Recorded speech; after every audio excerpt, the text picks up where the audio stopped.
Assalamualaikum warahmatullahi wabarakatuh. Hai, apa kabar? Kali ini kita sudah di bab 2 ya. Masih di IPA kelas 7 tentang interaksi makhluk hidup dengan lingkungannya. Baik, kita mulai ya. Perhatikan gambar. Ini adalah gambar lingkungan sekolah. Coba kalian perhatikan apa saja yang ada di dalam gambar tersebut. Gambar itu adalah gambar suatu lingkungan. Jadi, pengertian dari lingkungan adalah segala sesuatu yang terdapat di sekitar makhluk hidup. Segala sesuatu itu berpengaruh terhadap aktivitas makhluk hidup. Dalam lingkungan itu, makhluk hidup tinggal di tempat tertentu yang disebut dengan habitat. Atau habitat adalah tempat tinggal atau tempat hidup makhluk hidup. Suatu lingkungan terdiri atas dua komponen utama, yaitu komponen biotik dan komponen abiotik. Komponen yang pertama adalah komponen biotik. Komponen biotik terdiri atas makhluk hidup, seperti manusia, hewan, tumbuhan, dan jasad renik. Kemudian, komponen yang kedua adalah komponen abiotik. Komponen abiotik terdiri atas benda-benda tak hidup, diantaranya air, tanah, udara, cahaya, suhu. Pada komponen biotik dibedakan menjadi 3, yaitu produsen, konsumen, dan dekomposer.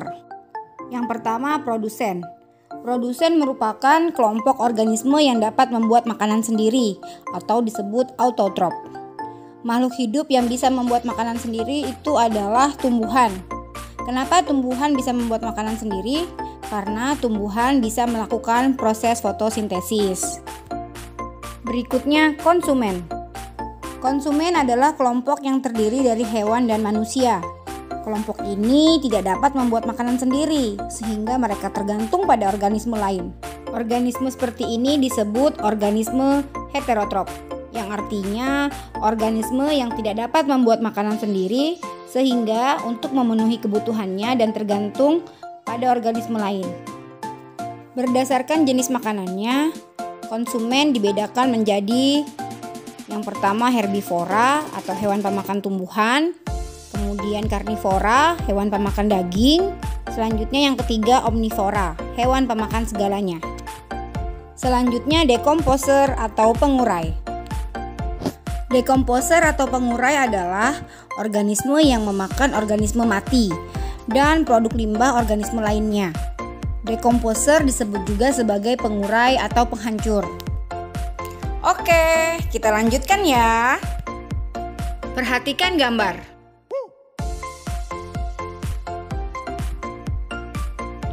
Gambar itu adalah gambar suatu lingkungan yang terdiri dari komponen biotik dan komponen abiotik. Pada lingkungan itu ada makhluk hidup dan tak hidup yang saling berinteraksi. Jadi, interaksi makhluk hidup dengan lingkungannya adalah segala pola hubungan timbal balik antara makhluk hidup atau organisme dengan komponen di sekitarnya. Interaksi dalam ekosistem akan membentuk suatu pola. Setiap organisme tidak dapat hidup sendiri dan akan selalu bergantung pada organisme lain dan lingkungannya. Pola interaksi yang terjadi adalah antara komponen biotik dan komponen abiotik, serta antara komponen abiotik dengan komponen abiotik lainnya. Bentuk interaksi dalam ekosistem dibagi menjadi 5 pola interaksi, yaitu netralisme, predasi, kompetisi, antibiosis, dan simbiosis. Yang pertama, netralisme. Pola interaksi netralisme adalah pola interaksi yang tidak saling mengganggu, tidak saling merugikan, dan juga tidak saling menguntungkan, meskipun hidup di habitat yang sama. Contohnya, interaksi antara kucing dan ayam yang berada di suatu habitat yang sama. Keduanya tidak akan saling mengganggu karena jenis makanannya berbeda. Yang kedua, predasi. Predasi adalah pola interaksi yang terjadi antara pemangsa atau predator dengan mangsa. Contohnya adalah rusa yang dimakan oleh harimau. Yang ketiga, kompetisi. Pola interaksi kompetisi adalah pola interaksi yang terjadi karena adanya persaingan antar individu atau populasi untuk memenuhi kebutuhan hidup. Namun, habitat tidak menyediakan dalam jumlah yang banyak. Contohnya, populasi sapi dan kuda di padang rumput yang sama akan berkompetisi untuk mendapatkan rumput. Yang keempat, antibiosis. Pola interaksi antibiosis berupa hubungan antara dua individu berbeda jenis yang menyebabkan individu yang satu menghambat pertumbuhan individu yang lain. Contohnya, pohon pinus akan mengeluarkan zat kimia yang menghambat tumbuhan lain, sehingga akan sulit menemukan tumbuhan lain di sekitar pohon pinus. Yang kelima, simbiosis.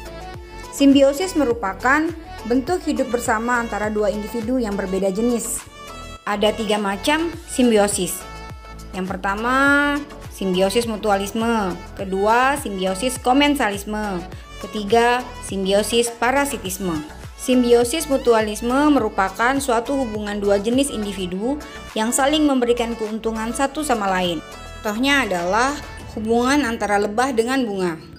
Simbiosis komensalisme adalah hubungan interaksi antara dua jenis individu yang memberikan keuntungan kepada salah satu pihak, tetapi pihak lain tidak mendapatkan kerugian. Contohnya adalah hubungan ikan badut dengan anemon. Berikutnya, simbiosis parasitisme. Simbiosis parasitisme merupakan hubungan dua jenis individu yang memberikan keuntungan kepada salah satu pihak dan kerugian kepada pihak yang lain. Contohnya adalah tumbuhan tali putri dengan inangnya. Baiklah, kita lanjutkan ya. Peran organisme berdasarkan kemampuan menyusun makanan. Berdasarkan kemampuan menyusun makanan, peran organisme dibedakan menjadi 2, yaitu autotrop dan heterotrop. Organisme heterotrop berdasarkan jenis makanannya dibagi lagi menjadi 3, yaitu herbivora, karnivora, dan omnivora. Selanjutnya, aliran energi. Aliran energi merupakan rangkaian urutan pemindahan bentuk energi satu ke bentuk energi yang lain, dimulai dari sinar matahari, lalu ke produsen, kemudian ke konsumen primer atau herbivora, selanjutnya ke konsumen tingkat tinggi yaitu karnivora. Rantai makanan. Rantai makanan adalah perpindahan energi melalui peristiwa makan dan dimakan yang membentuk satu rangkaian tertentu. Perhatikan gambar rantai makanan berikut ini. Jaring-jaring makanan. Jaring-jaring makanan adalah sekumpulan rantai makanan yang saling berhubungan seperti membentuk jaring. Perhatikan gambar jaring-jaring makanan berikut ini.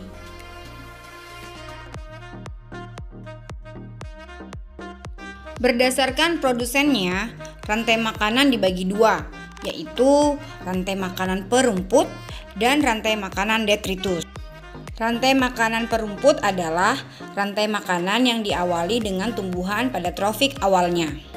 Silahkan perhatikan gambar contoh dari rantai makanan perumput. Selanjutnya, rantai makanan detritus. Rantai makanan detritus adalah rantai makanan yang diawali dari detritus, serpihan organisme yang sudah mati. Contohnya bangkai hewan atau serpihan daun.